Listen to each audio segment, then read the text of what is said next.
أعوذ بالله من الشيطان الرجيم بسم الله الرحمن الرحيم.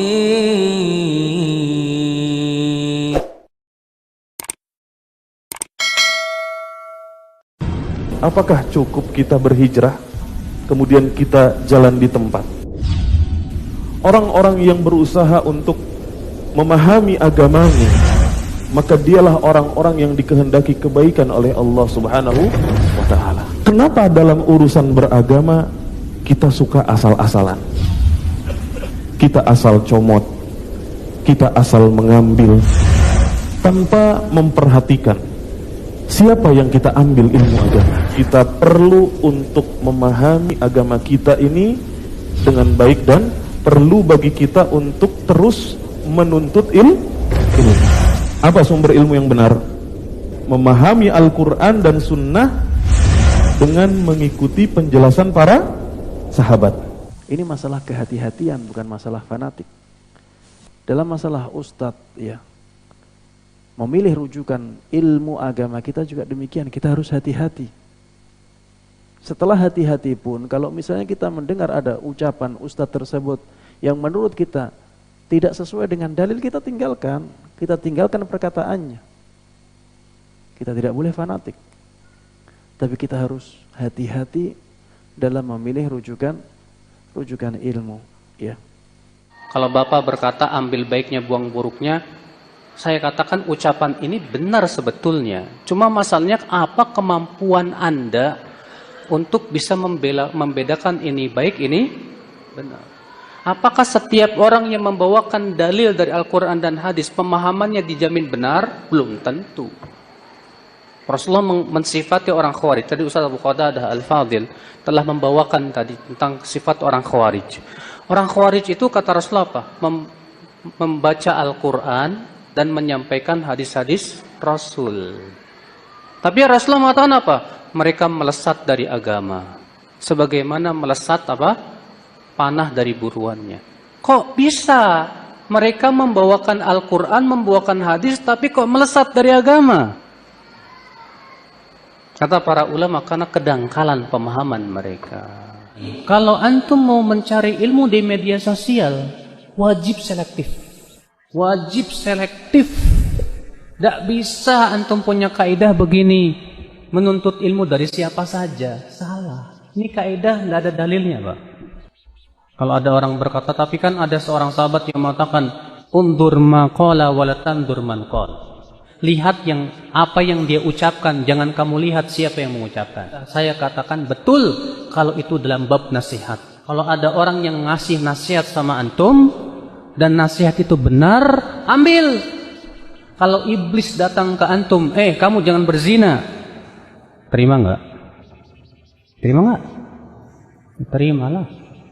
Kalau ada maling berkata kepada antum, kamu sholat, terima enggak? Terima.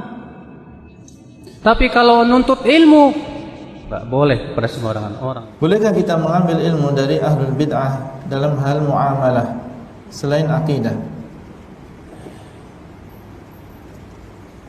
Selama kita masih bisa menimba ilmu dari ahlus sunnah, maka jangan kita mengambil ilmu dari ahlul bid'ah. Kenapa demikian? Karena terkadang ahlul bid'ah mereka memasukkan bid'ah mereka sebisa mungkin. Mereka mengajar fikih misalnya, ya, dan mereka bisa memasukkan penyimpangan mereka ketika mereka mempelajari masalah fikih. Bahkan ketika mereka mengajar bahasa Arab, juga bisa mereka memasukkan, yang menyelipkan penyimpangan mereka dari pelajaran bahasa Arab. Muhammad bin Sirin, dan beliau adalah seorang salaf. Beliau mengatakan, inna hadzal ilma dinun fanduru amman ta'khuduna dinahu. Sesungguhnya ilmu ini adalah agama, kata beliau. Ilmu yang kalian pelajari Yang berusaha kalian tuntut ini adalah agama. Agama kalian yang dengannya kalian selamat di dunia dan di akhirat. Kemudian beliau mengatakan, "Fanzuru, hendaklah kalian melihat amman ta'khuduna dinakum, dari mana kalian melihat, dari mana kalian mengambil agama kalian. Lihatlah siapa atau dari siapa kalian mengambil ilmu tersebut. Yaitu lihatlah guru kalian."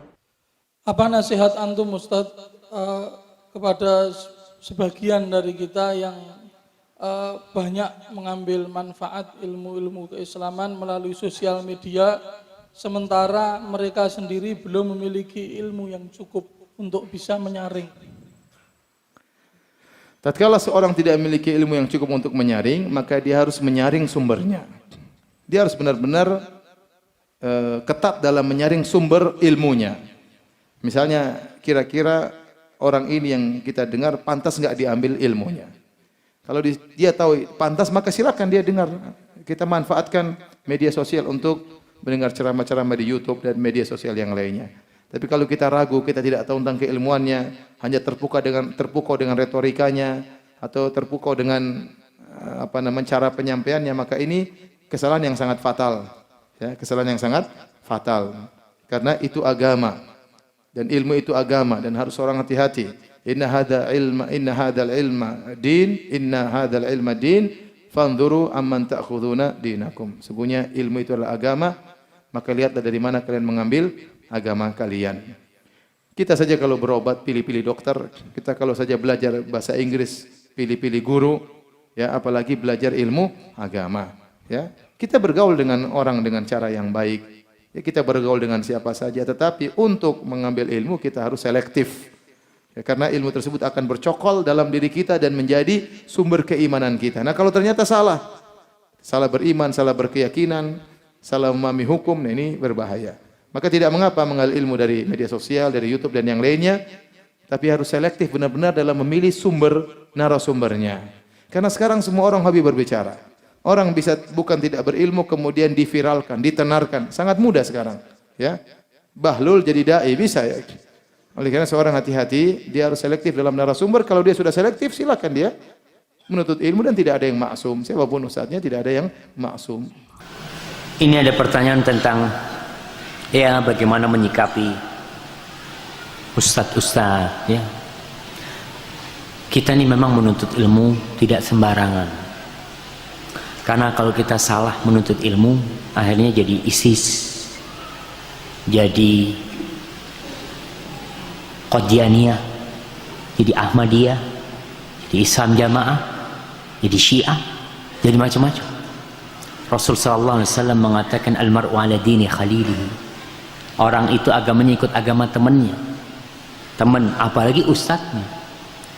Perkataan Ibnu Sirin, inna hadzal ilma dinun fanzuru amman ta'khuduna dinakum.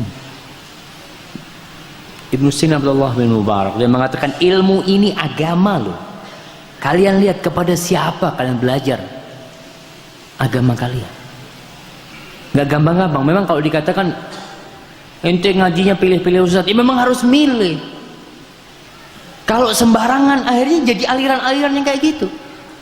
Dan banyak aliran seperti itu. Ingat dengan Ahmad Musaddiq yang ngaku jadi nabi, jadi rasul SAW. Ada pengikutnya enggak? Ada pengikutnya. Karena orang kadang-kala punya kecondongan agama, ya asal ngaji. Ada pengajian, bismillah ana datang. Jadi ikut Islam Jamaah. Jadi nanti ikut aliran-aliran macam-macam lah ya. Maka perlu hati-hati kita menuntut ilmu. Adapun kalau kita melihat ada kesalahan di ustadz, kita doakan. Ustadz itu juga manusia. Mungkin ustaz ada omongan-omongan yang kasar, yang keji dari omongannya. Doakan kalau kau cinta. Jangan malah kau gibahin ustazmu. Bukan kau dapat pahala, kau dapat dosa. Kalau kau melihat ustaz ini nggak benar nih ya, mungkin kau bisa kasih nasihat. Kau datang sampaikan, ustaz, afwan ustaz, ana ada sesuatu mungkin ustaz bisa dengar, ya, seperti itu. Terus bagaimana kita milih ustaz? Yang pertama kau pilih ustaz yang menyampaikan qala Allah qala Rasul dengan pemahaman siapa? dengan pemahaman sahabat Nabi, bukan pemahaman dia. Yang kedua, pilihlah ustadz yang tidak mengajak kepada dirinya. Ikut kelompokku, ikut golonganku, udah jangan. Tapi kalau dia mengajak ilallah, nah, wa man ahsanu qawlan mimman da'a ilallah. Mengajak kepada Allah, bukan mengajak kepada kelompoknya, bukan mengajak kepada seragamnya, kepada ormasnya, kepada yayasannya, tapi ilallah. Seperti itu. Adapun kalau ustadz-ustadz ada yang ngomong keji, ada mungkin yang belum bisa mengamalkan sunnah Rasulullah SAW, ya kita doakan ustadz-ustadz kita, jamaah. Antum juga bertanggung jawab. Kita bersama-sama mengawal kebangkitan Islam. Ustadznya, jamaahnya, jangan sampai dirusak dari dalam. Mungkin di dalam kitab Indonesia Bebas Liberal disebutkan di situ bahwasanya di Indonesia ini ada 60.000 agen CIA, sebagiannya ustadz. Nah, walan tardu angkal yahud walan nasara hatta tattabi'a millatahum. Ada yang ngaji, kerjanya merusak hubungan. Hati-hati. Baik, barakallahu fikum. Alhamdulillahi Rabbil Alamin. Segala puji bagi Allah, Tuhan seluruh alam.